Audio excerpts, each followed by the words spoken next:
Welcome to all brilliance അക്കാദമിയുടെ മറ്റൊരു ക്ലാസ്സിലേക്ക് എല്ലാവർക്കും സ്വാഗതം. അപ്പം ഈ ചാപ്റ്റർ 6th ചാപ്റ്റർ ശരിക്കും ദ സോളിഡ് സ്റ്റേറ്റ് എന്നാണ് പേര്. ദ ഗ്യാഷ്യസ് സ്റ്റേറ്റ് അവരോട് മുന്നത്തെ ചാപ്റ്ററിൻ്റെ പേര് തന്നെ ഇവിടെയും കൊടുത്തു പോയതാണ്. ദ സോളിഡ് സ്റ്റേറ്റ് എന്നാണ് ചാപ്റ്ററിൻ്റെ പേര്. ഓക്കെ, അപ്പോൾ ഇത് നമ്മൾ പഠിച്ചതുപോലെ തന്നെ എന്താണ് സോളിഡ്സ് അറിയാലോ നമുക്ക് അല്ലേ. ഹൈലി അവിടെ മോളിക്യൂൾസ് എന്താണ് ഹൈലി ക്ലോസ്ലി പാക്ഡ് ആണ്. പിന്നെ എന്താണ് ദിസ് ടൈപ്പ് ഓഫ് സോളിഡ്സ് ആണ്. സോളിഡ്സ് ആർ ഓഫ് 2 types ഉണ്ട്. Crystalline solids and amorphous solids ഉണ്ട്. ക്രിസ്റ്റലൈൻ സോളിഡ്സ് എന്ന് പറഞ്ഞാൽ എന്താണ് അവർക്കൊരു ഡെഫിനിറ്റ് ആയിട്ട് അവരിങ്ങനെ അറേഞ്ച് ചെയ്തിരിക്കുന്ന ഒരു 3 dimensional അറേഞ്ച്മെൻ്റ് ആണ്. For example salt. Then amorphous solids പറഞ്ഞാൽ any non crystalline solid in which the atom and molecules are not organised in a definite lattice pattern. നമ്മളൊരു അമോർഫസ് സോളിഡ്സ് പറഞ്ഞാൽ അവർക്കൊരു ഡെഫിനിറ്റ് പാറ്റേൺ ഉണ്ടാവില്ല, irregular ആയിട്ട് arrange ചെയ്തിരിക്കുന്നതാണ്. Then for example gel, plastic അതൊക്കെ എന്തിലാണ് വരുന്നത് അമോർഫസ് സോളിഡ്സിലാണ് വരുന്നത്. Structure determination by X-ray diffraction അല്ലേ, ഇത് നമ്മൾ ചെറിയ ക്ലാസ് മുതലേ പഠിക്കുന്നതാണ്. Structure determination by X-ray diffraction വഴിയാണ് നമ്മൾ the law state that when the X-ray is incident into a crystalline surface its angle of incident theta will be reflected back with a same angle of scattering, and when the path difference d is equal to a whole number of wavelength a constructive interference will occurs. പിന്നെ എന്താണ് unit cell എന്ന the smallest geometrical portion the crystal lattice which can be used as a repetitive unit to build up the whole crystal is called the unit cell.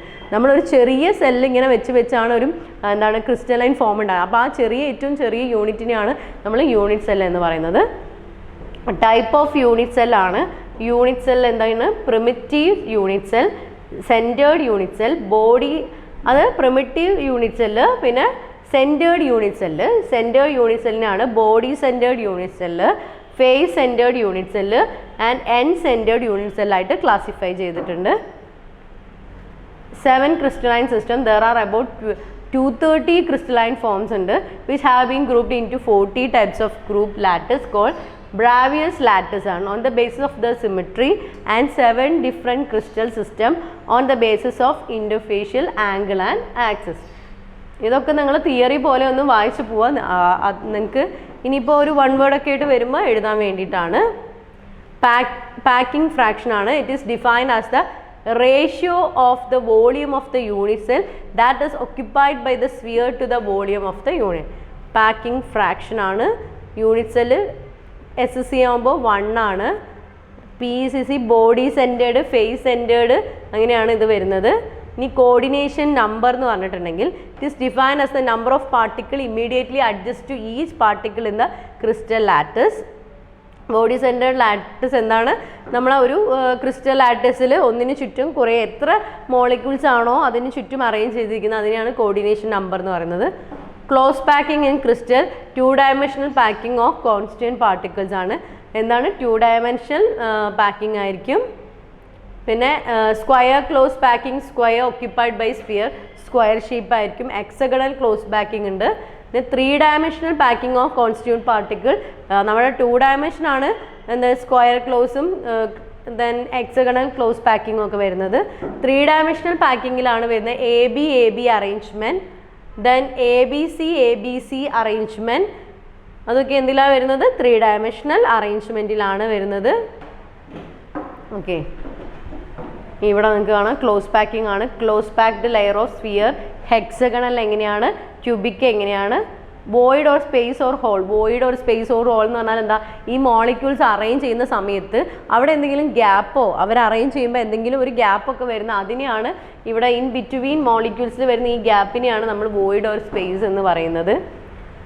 Tetrahedral void എന്ന് പറഞ്ഞാൽ tetrahedral ഷേപ്പിൽ ഈ സെൻട്രലായിട്ട് കണ്ടോ ഇങ്ങനെ ഈ ഒരു സ്ഥലത്ത് വരുന്ന ആ വോയിഡിനെയാണ് നമ്മൾ ടെട്രാഹെഡ്രൽ വോയിഡ് എന്ന് പറഞ്ഞാൽ ഒരു ആറ്റത്തിന് 4 സറൗണ്ടിങ് ചെയ്യുന്ന കണ്ടോ ഈ ഷേപ്പിൽ നമുക്കറിയാം സെൻറ്ററിൽ വരുന്ന ഭാഗമാണ്. Then density of unit cell. Density of unit cell is equal to mass of unit cell by volume of unit cell ആണ്. എന്താണ് imperfection in solids ആണ്. Any irregular in pattern of crystal arrangement in the solid lattice is called imperfection. നിങ്ങൾക്കറിയാം ഈ അറേഞ്ച്മെൻറ്റിൽ എന്തെങ്കിലും irregularity വരികയാണെങ്കിൽ അതിനെയാണ് നമ്മളെന്ത് ഇൻപെർഫെക്ഷൻ in solids എന്ന് പറയുന്നത്. The defect are of two types, namely defect and point defect and line defect. ഇപ്പം പറഞ്ഞല്ലോ നമ്മളെ ക്രിസ്റ്റലിൽ അറേഞ്ച്മെൻറ്റിൽ എന്തെങ്കിലും ഡിഫറൻസ് വരുന്നു അതിന് നമ്മൾ ഡിഫക്റ്റ് എന്നാണ് പറയാം അല്ലേ. ഡിഫക്റ്റ് ടു ടൈപ്സ് ആണ്, point defect and line defect ആണ്. പോയിന്റ് ഡിഫക്റ്റ് എന്ന് പറഞ്ഞാൽ point defect are the irregular or deviation from ideal arrangement around A point or an atom in a crystalline substance. Point defect can be classified into point defect. വീണ്ടും നമുക്ക് എന്തായിട്ട് അറിയാം, point defect എന്ന് പറഞ്ഞാൽ എന്താ, irregularity ആണ്. ആ molecules arrange ചെയ്യുമ്പോൾ റെഗുലർ അല്ല, ഇറഗുലർ ആയിട്ട് അറേഞ്ച് ചെയ്യുന്നതിനെയാണ് പോയിന്റ് ഡിഫക്റ്റ് പറയുന്നത്. പോയിന്റ് ഡിഫക്റ്റിനെ തന്നെ നമുക്ക് വീണ്ടും 3 ആയിട്ട് ക്ലാസിഫൈ ചെയ്യാം. Stoichiometric defect, impurity defect, non stoichiometric defect. Okay, അപ്പോൾ എന്താണ് അടുത്തതാണ് സ്റ്റോഷിയോമെട്രിക് ഡിഫക്റ്റ് എന്താണെന്നാണ്. These are point defect that do not disturb the stoichiometric of the solid. They are also called intrinsic or thermodynamic defect. Stoichiometric defect എന്ന് പറഞ്ഞാൽ, സ്റ്റോഷിയോമെട്രി എന്ന് പറഞ്ഞാൽ എന്താ, അവരുടെ ഒരു സ്ട്രക്ചർ അതിന് എന്താണ് ഒരു മാറ്റവും വരില്ല, പക്ഷേ അതിൻ്റെ ഉള്ളിലായിരിക്കും എന്തെങ്കിലും ഒരു ഡിഫറൻസ് ഉണ്ടാവും, ഇറഗുലാരിറ്റി കാണിക്കും, പക്ഷേ സ്റ്റോഷിയോമെട്രീനെ അതെന്തില്ല ബാധിക്കില്ല. അങ്ങനത്തെ ഡിഫക്റ്റാണ്, പോയിന്റ് ഡിഫക്റ്റ് ആണ് സ്റ്റോഷിയോമെട്രിക് ഡിഫക്റ്റ് എന്ന് പറയുന്നത്. ദെൻ ഇംപ്യൂരിറ്റി ഡിഫക്റ്റ് എന്ന് പറഞ്ഞാൽ it arise when foreign atom or ion also present in the latus. നമ്മൾ ഒരു ക്രിസ്റ്റൽ എന്ന് പറഞ്ഞാൽ അതിൽ അതിൻ്റേതായിട്ടുള്ള മോളിക്യൂൾസ് ആണ് ഉണ്ടാവുക, പക്ഷേ അതിലേക്ക് വേറെ ഫോറിൻ മോളിക്യൂൾസ് പറഞ്ഞാൽ പുറത്തുനിന്ന്, ഇപ്പം കാർബണിൻ്റെ ആണെങ്കിൽ ഗ്രാഫൈറ്റ്, അതൊക്കെ എന്താണ് ഒരു ക്രിസ്റ്റലൈൻ സ്ട്രക്ചറാണ്, അതിലേക്ക് വേറെ സൾഫറോ അങ്ങനെ ആരെങ്കിലും വന്ന് നിൽക്കുകയാണെങ്കിൽ അതിനെയാണ് ഫോറിൻ പാർട്ടിക്കിൾ. അങ്ങനെയുള്ള ഡിഫക്റ്റാണ് ഇംപ്യൂരിറ്റി ഡിഫക്റ്റ് എന്ന് പറയുന്നത്. Non stoichiometric defect, non-stoichiometric crystal are those which do not obey the law of constant proportion. non-stoichiometric എന്ന് പറഞ്ഞാൽ എന്താണ്, ഒരു കോൺസ്റ്റന്റ് പ്രൊപ്പോർഷൻ അനുസരിച്ചായിരിക്കും അവർ മോളിക്യൂൾസിൽ അറേഞ്ച് ചെയ്തിരിക്കുക. അപ്പോൾ പക്ഷേ നോൺ സ്റ്റോഷിയോമെട്രിക് ഡിഫക്റ്റിലാണെങ്കിൽ എന്താണ്, ആ ഒരു പാറ്റേണിൽ എന്തെങ്കിലും ഇറഗുലാരിറ്റി വരുന്നതാണ്. ദെൻ മെറ്റൽ എക്സസ് ഡിഫക്റ്റ് എന്ന് പറഞ്ഞാൽ metal excess defect due to anionic vacancy ആണ്. ആനിയോൺസിൻ്റെ വാക്കൻസി, നമ്പർ ഓഫ് ആനിയോൺസും കാറ്റിയോൺസും ഈക്വൽ നമ്പർ ആവണം, പക്ഷേ നമ്മൾ വിചാരിക്കുന്ന അത്ര കാറ്റിയോണിൻ്റെ അത്ര തന്നെ ആനിയോൺസ് ഇല്ല. ആനിയോൺ വാക്കൻസി ആണ് എന്ത് പറയുന്നത്, മെറ്റൽ എക്സസ് ഡിഫക്റ്റ് എന്ന് പറയുന്നത്. Metal excess due to the presence of extra cation at industrial cell. ആനിയോൺസിൻ്റെ കുറവ് എന്ന് പറഞ്ഞാൽ അവിടെ എന്തായിരിക്കും, എക്സ്ട്രാ ആരാണ് ഉണ്ടാവുക, കാറ്റിയോൺസ് ആണ്. അതാണ് മെറ്റൽ എക്സസ് ഡിഫക്റ്റ് ആയിട്ട് വരുന്നത്. ഇനി മെറ്റൽ ഡെഫിഷ്യൻസി ഡിഫക്റ്റ് എന്ന് പറയുമ്പോൾ എവിടെ നേരത്തെ പോലെ ഓപ്പോസിറ്റ് ആണ്, due to the absence of metal ions. Metal അയോൺസിൻ്റെ നമ്പറിൽ കുറവ് വരുന്നതിനെയാണ് മെറ്റൽ ഡെഫിഷ്യൻസി ഡിഫക്റ്റ് എന്ന് പറയുന്നത്. ഇതൊക്കെ നിങ്ങൾക്ക് റീഡ് ചെയ്തിട്ടുണ്ടെങ്കിൽ ജസ്റ്റ് മനസ്സിലാക്കി എന്തെങ്കിലും ക്വസ്റ്റ്യൻ വന്നാൽ നിങ്ങൾക്ക് എഴുതാൻ പറ്റുന്നതേ ഉള്ളൂ. Then classification of solids on the basis of electrical conductivity ആണ്. Intrinsic semiconductors, extrinsic semiconductors, ഇങ്ങനെയാണ് N type semiconductors, P type semiconductor. ഈ എക്സ്ട്രിൻസിക് സെമി കണ്ടക്ടേഴ്സിനെ നമ്മൾ വീണ്ടും N type semiconductors, P type semiconductors അങ്ങനെയാണ് classify ചെയ്യുന്നത്.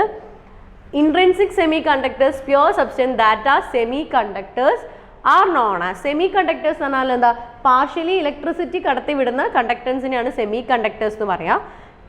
Extrinsic semiconductor conductivities due to the presence of impurities കാരണമാണ് അവരെന്ത് ചെയ്യുന്നത്, ഇലക്ട്രിസിറ്റി കണ്ടക്ട് ചെയ്യുന്നത്.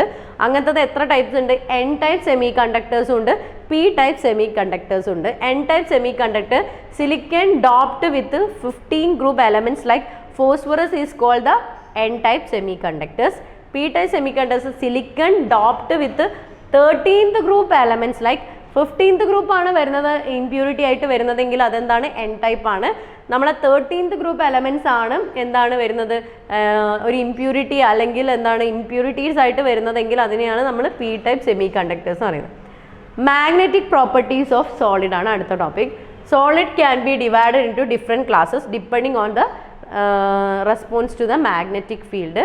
ഡയാമാഗ്നറ്റിക് സബ്സ്റ്റൻസ് ഉണ്ട്. ദീസ് ആർ വീക്ക്ലി റിപ്പൾഡ് ആണ്. ഡയാമാഗ്നറ്റിക് എന്ന് പറഞ്ഞാൽ എന്താണ്, നമുക്കറിയാം അൺപെയർഡ് ഇലക്ട്രോൺസ് ഇല്ലെങ്കിലാണ് അതിനെ എന്തായിട്ട് ഡയാമാഗ്നറ്റിക് ആയിട്ട് പറയാം. ഇനി പാരാമാഗ്നറ്റിക് സബ്സ്റ്റൻസ് ആണെങ്കിൽ അവിടെ എന്താണ്, അൺപെയർഡ് മോളിക്യൂൾസ് ഉണ്ടാവും, അൺപെയർഡ് ഇലക്ട്രോൺസ് ഉണ്ടാവും, അതാണ് paramagnetic. Ferromagnetic substance, these are attracted by the magnetic field and show permanent magnetism even will the absence of magnetic field. Magnetic field ഇല്ലെങ്കിലും അവർ പെർമനൻ്റ് ആയിട്ട് ഒരു മാഗ്നറ്റിസം കാണിക്കും. അങ്ങനെയുള്ളതിനാണ് ഫെറോ മാഗ്നറ്റിക് സബ്സ്റ്റൻസ് എന്ന് പറയുന്നത്. Anti ferro magnetic substance, these substance have net magnetic moment 0. എന്താണ് anti ferro magnetic എന്ന് പറയുന്നത്? എന്താണ് അതിൻ്റെ നെറ്റ് മാഗ്നറ്റിക് മൊമെൻറ്റ് എന്തായിരിക്കും? 0 ആയിരിക്കും. Ferro magnetic substance, these substance have net dipole moment due to the unequal parallel and anti-parallel alignment of magnetic moments ആണ്. Type of crystalline solids ആണ് ഇവിടെ കാണുന്നത്. Head centred, okay, body centred, അങ്ങനെയാണ് നമ്മൾ ഇതിൽ വരുന്നത്. Ionic type of solids, constituent particles, nature of interference between the particle, appearance, melting point, examples, ഇതൊക്കെ നിങ്ങൾ ജസ്റ്റ് വായിച്ച് നോക്കേണ്ടതാണ്. Industrial defect increases the density of the crystal. എന്തൊക്കെയാണ്? Unpaired space in solids are called interstitial voids or interstitial sites. Unoccupied space എന്ന് പറഞ്ഞാൽ നമ്മൾ പറഞ്ഞ ഒരു ക്രിസ്റ്റൽ ലാറ്റസിൽ സ്പേസ് വരികയാണെങ്കിൽ അതിനെയാണ് എന്ത്? വോയിഡ്സ് എന്ന് പറയുന്നത്. N where is the N is the closed back number of tetrahedral void എന്ന് പറഞ്ഞാൽ 2 പാർട്ടിക്കിളിന്. Number of octahedral void is equal to 1 n ആണ്. Valency defect lowers the density of crystal. Okay, then പിന്നെ നിങ്ങൾക്ക് കാണാം ഇവിടെ എന്താണ്? Simple cubic structure. ഇതൊന്നും density of unit cell just നോക്കിയാൽ മതി. ദ ലിമിറ്റിംഗ് റേഡിയസ്, ഇതൊന്നും നിങ്ങൾക്ക് കാര്യമായിട്ട് വരാറില്ല. സം ഇമ്പോർട്ടൻറ്റ് ടേംസ് ആണ്. യൂണിറ്റ് സെല്ല്, നമ്പർ ഓഫ്, അതൊന്നും നിങ്ങൾ നോക്കിയാൽ മതി. ബ്രാഗ്സ് ലോ ഓഫ് ഡിഫ്രാക്ഷൻ ആണ്. ഒരു സോളിഡിൽ വന്ന് ലൈറ്റ് തട്ടുമ്പോൾ എന്തായാലും അതിൻ്റെ എന്താണ് പാത്തിൽ ഡിഫറൻസ് വരും. ഇത്രയൊക്കെയുള്ളൂ ഈ ചാപ്റ്റർ. നിങ്ങൾ ജസ്റ്റ് നോക്കുക. ചെറിയ 1 വേർഡ് ക്വസ്റ്റ്യൻസോ എന്തെങ്കിലും വന്നാൽ നിങ്ങൾക്ക് 1 മാർക്കിൻ്റെ എഴുതാൻ പറ്റും. Okay, thank you.